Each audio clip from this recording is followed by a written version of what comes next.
As the country experiences another surge in COVID-19 cases, the Department of Health notes that majority of the new infections are mild to moderate. And as a result, home care is usually recommended for these patients. And as with any medical condition, understanding the safe use of over-the-counter medicines is essential and can make a huge impact in recovery. On the program today, we'll talk about what you can do at home if you experience flu-like symptoms and what medicines we should all have in our cabinet. I'm Dr. Freddy Gomez and welcome to MedTalk Health Talk right here on CNN Philippines.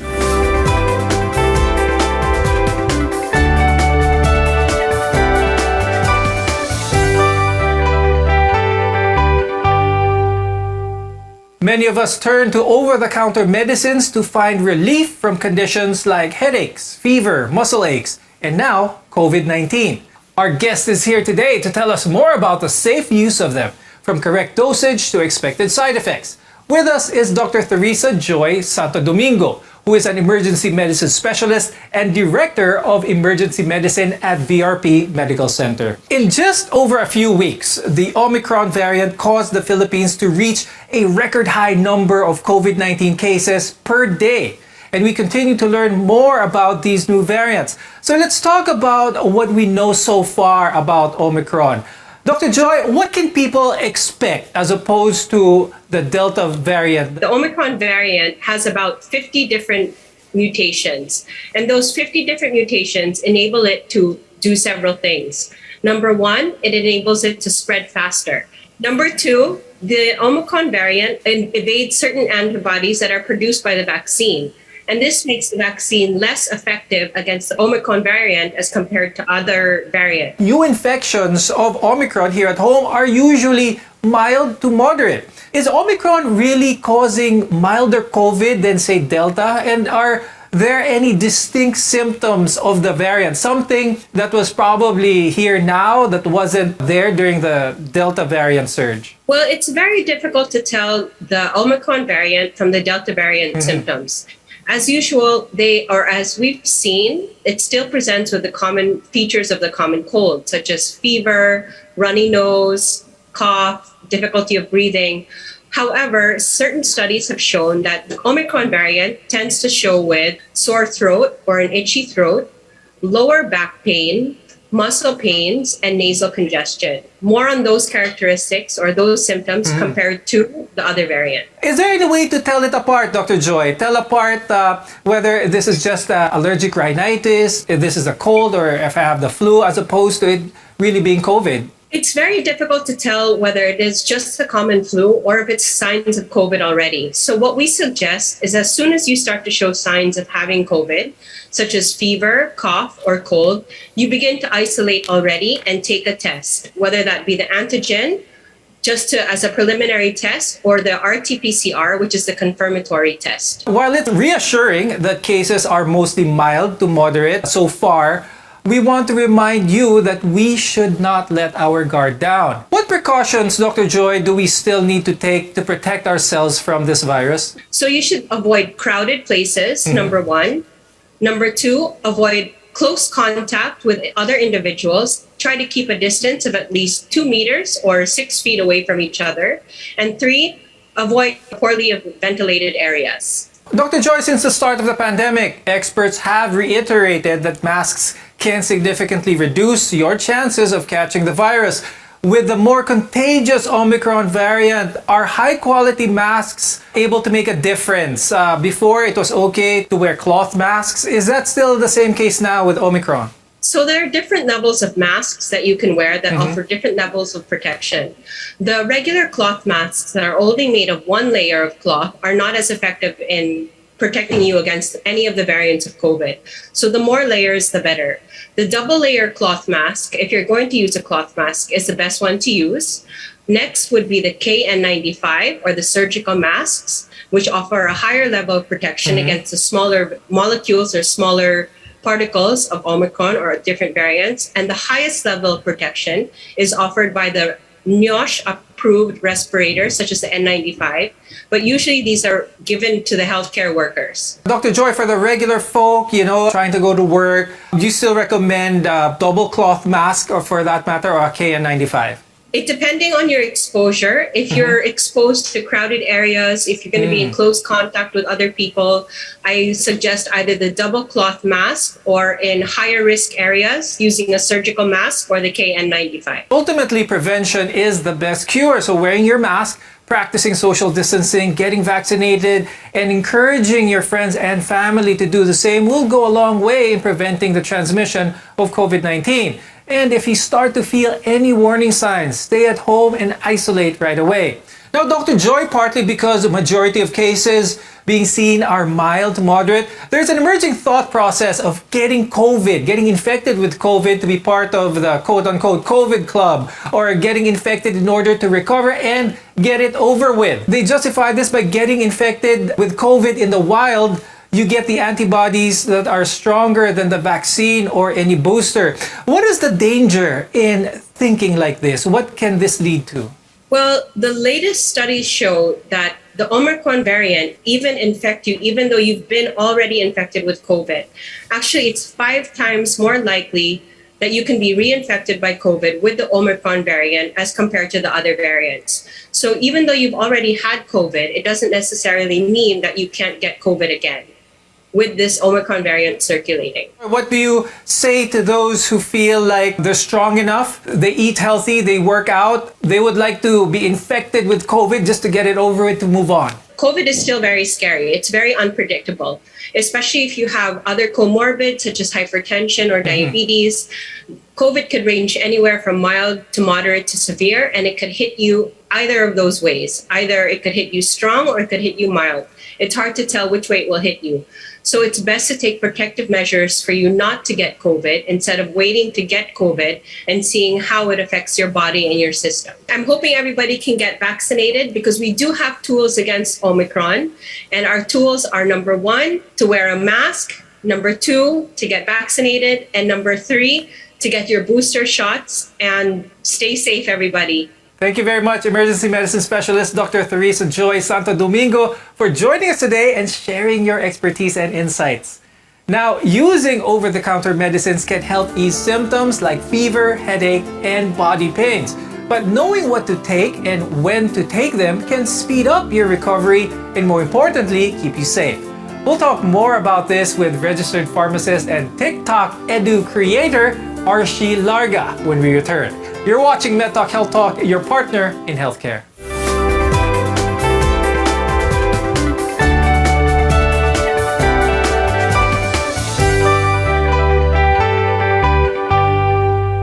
SMC, San Miguel Corporation. Bisag unsang industriya ang sudlan niini, tinguha sa SMC ang pag-uswag o paglambo sa mga Pilipino. Karon, gikan sa SMC, aniya na ang SMC Davao Cement. SMC Davao Cement. Gama sa Davao para sa Mindanao. SMC Davao Cement. Ato ni Bay.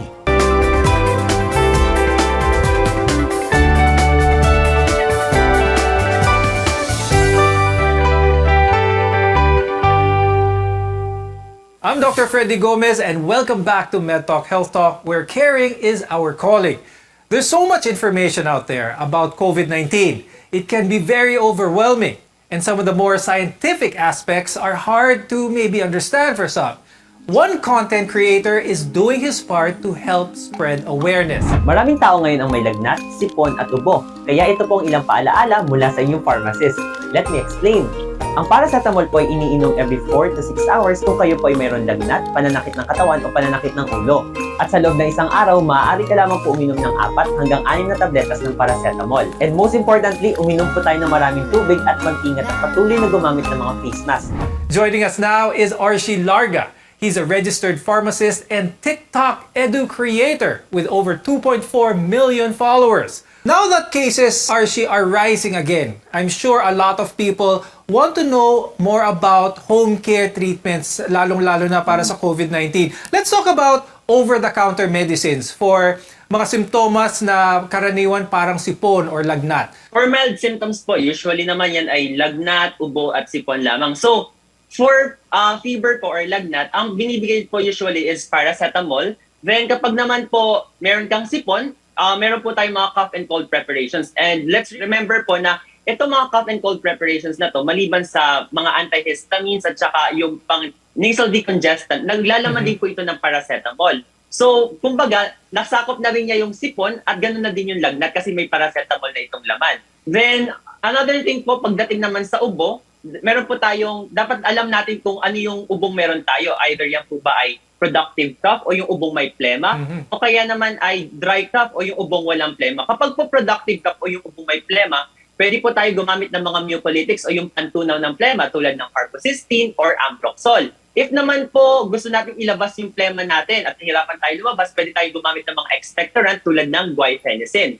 Now, kung dry cough naman po, pwede po tayo gumamit ng mga antihistamine kasi di ba usually makati lang naman yung lalamunan natin pero wala namang lumalabas na plema. So yun po, yung mga antihistamines po nakakatulong para mawala po yung pangatin ng lalamunan natin. Another thing is po yung dextromethorphan o yung tinatawag natin mga cough suppressant. So, pinipigilan po nito yung madalas na pag-ubo. So, yun po, yung mga usual na gamot na pwede nating inumin kapag tayo nakakaranas ng mga mild symptoms ng COVID-19. Now, when it comes to over-the-counter medicines, Archie, many prefer name brands that they are familiar with over yung mga generic because hindi natin matatanggal yun na may notion talaga na kapag name brand, mas maganda. Meron ba talagang difference between a generic brand and a name brand? Bilang consumers po, meron po kayong karapatan na mamili kung anong gusto niyo yung brand na gamot ang iinumin niyo, whether branded or generic. But during this time po na parang nagkakaubusan tayo ng mga branded or yung mga preferred brands natin ng gamot, let's remember po na meron tayong mga generic equivalent. Now,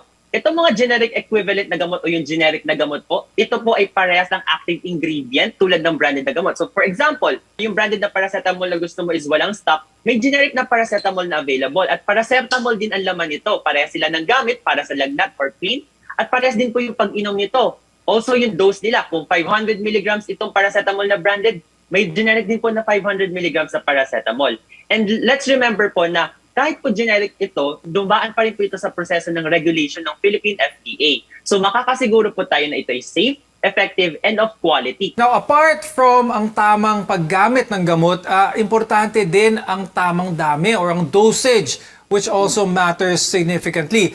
How many times a day are we supposed to take these recommended meds? What are some of the things na dapat malaman ng mga viewers with regards to dosing? Let's remember po na ang mga gamot po ay hindi candy. So, pag sumobra po tayo, maaari tayong makaranas ng overdosage. So, for example, for paracetamol po, kung nilalagnat po kayo, pwede po kayong uminom ng isang tableta ng 500 mg ng paracetamol every 4 hours. Or, kung naman po masakit lang yung katawan niyo or masakit lamang ang ulo ninyo, pwedeng every 6 hours po. And for a day, pwede po tayo mag-consume up to only 8 tablets ng paracetamol, which is equivalent to 4,000 milligrams. Now, pagdating naman po sa mga gamot sa ubo, like for example, yung carbocysteine, ambroxol, lagundi, tinitake naman po ito every 3 times a day po for at least 5 to 7 days. Or kung meron lang kayong simptomas ng ubo.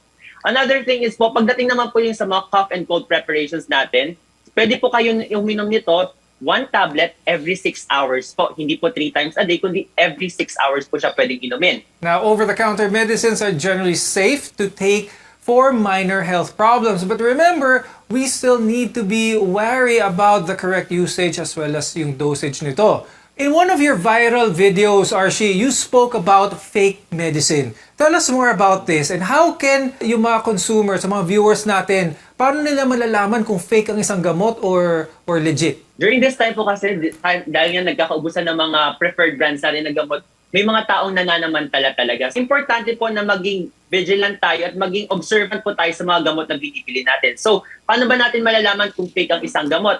Unang-una po sa lahat, kung ano, gamitin natin yung mga senses natin. Like for example, yung packaging ng gamot, makikita po ninyo na kung medyo discolored or parang iba yung kulay ng tableta ng gamot or yung kapsula ng gamot. Pag hinawakan mo yung kapsula, parang malambot. Usually po pag maganda ang condition ng mga kapsula, firm yung pagkakagawa ng capsule. Another thing po na let's keep in mind is yung label ng gamot. Meron po kasi yung parang pag kinumpare mo po yung label ng counterfeit or yung fake na gamot sa original na gamot, usually po mali yung placement o kaya may mga marks dun sa label or sa blister pack ng gamot na hindi katugma dun sa original na packaging. And most importantly po pala, bumili lamang po tayo ng mga gamot sa FDA-registered na mga butika. Now, an infodemic is too much information about something like a disease outbreak, and this includes false or misleading information. As this infodemic problem grows, we'll talk about how content creators can be part of the solution. Your health is our mission here on MedTalk Health Talk. We'll be right back.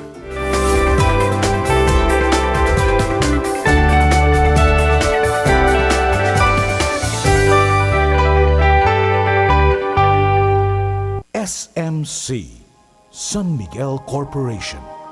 Bisag unsang industriya ang sudlan niini, tinguha sa SMC ang pag-uswag o paglambo sa mga Pilipino. Karon, gikan sa SMC, aniya na ang SMC Davao Cement. SMC Davao Cement.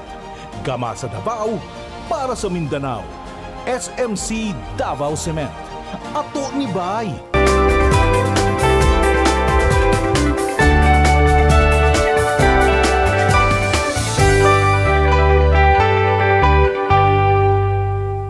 I'm Dr. Freddy Gomez, and this is MedTalk Health Talk, your partner in healthcare. In 2021, the Philippines had the highest social media usage in the world. Filipinos on average would use their phones 11 hours a day. Imagine how much information or misinformation we come across every day. Archie, how do you think we can solve this problem? Ano sa tingin mo yung mga role ng mga content creators katulad mo in addressing itong infodemic na ito? So sa tingin ko po malaki talaga yung role ng mga content creators and social media personalities when it comes to correcting yung mga misinformation. Dahil binigyan po tayo ng platform or following, so dapat gamitin po natin ito responsibly. Dapat po maging very vigilant din tayo sa mga bagay na sinishare natin. Let's make use of yung mga credible sources. Hindi po yung basta-basta tayo magpo-post ng kung ano-ano na hindi naman po natin alam yung sources. Kasi tandaan po natin na maraming tao ang nakikita yung mga pinopost natin. So let's be mindful and let's use always yung mga na-fact check na information po. When it comes to information about medicine, mga gamot, mga vaccine, mga boosters, kung anong dapat gawin kapag COVID positive, at anything when it comes to healthcare, nakikita mo ba, Archie, na marami talagang misinformation online? At gaano ka-importante sa'yo na ma-debunk mo yung mga ganitong klaseng information, ganitong klaseng mga sites? Actually, marami po talaga ako na-encounter, especially sa comment section when it comes to the vaccines. Magiging zombie ka daw, para mag-iiksi yung lifespan mo kapag nagpabakuna ka. So bilang pong isang health professional at isang content creator, talagang goal ko po is to correct yung mga ganitong misconception. Kasi po, maraming tao, very dangerous ito, actually nakakamatay. Kasi kung lahat ng tao ay maniniwala na nakakasama ang bakuna, paano na lang matatapos itong pandemyang ito? So importante po na bilang isang content creator ay gamitin ko yung plataforma ko para gumawa ng mga ganitong content at itama kung ano yung tama. Gumamit po ng mga reliable resources and laging i-fact check yung mga bagay na sinasabi ko online. Now, apart from information about medicine to treat COVID-19, boosting our immune system and taking care of our health is vital in preventing infection in the first place. Archie, ano marerekomenda mo sa mga viewers natin when it comes to pangpalakas ng immune system? So usually po kasi pagdating sa butika, ang nire-recommenda ko paggamit ng mga vitamins to boost your immune system like vitamin C, or mga multivitamins po, enough na po yan. But also, let's remember na importante din na kumain tayo ng mga masustansyang pagkain at magpahinga at also mag-exercise po. Mas maganda po yung mga natural ways to boost our immune system. Also din po, sa panahon ngayon, dahil nga may pandemic, one way to properly boost our immune system is by getting vaccinated. Magpabakuna po tayo para may protection tayo sa COVID virus. Now, before we go, Archie, can you give us a rundown of kung anong mga dapat merong basic sa isang medicine cabinet sa bahay? So pagdating po sa mga medicine cabinets natin sa bahay, dapat lagi tayo merong gamot para sa ubo, gamot para sa sipon, lagnat. Also thermometer po, importante din na may thermometer tayo. And siguro mga antiseptic natin, mga bandage, mga gauze pads po, para just in case na magkaroon tayo ng mga emergencies or may masugatan sa atin, meron po tayong first aid na mabibigay sa kanila. Thank you very much, Archie, for being with us today, and thank you for doing your part in helping people throughout this pandemic. I'm Dr. Freddy Gomez, and thank you for watching MedTalk Health Talk on CNN Philippines. We'll see you again next time.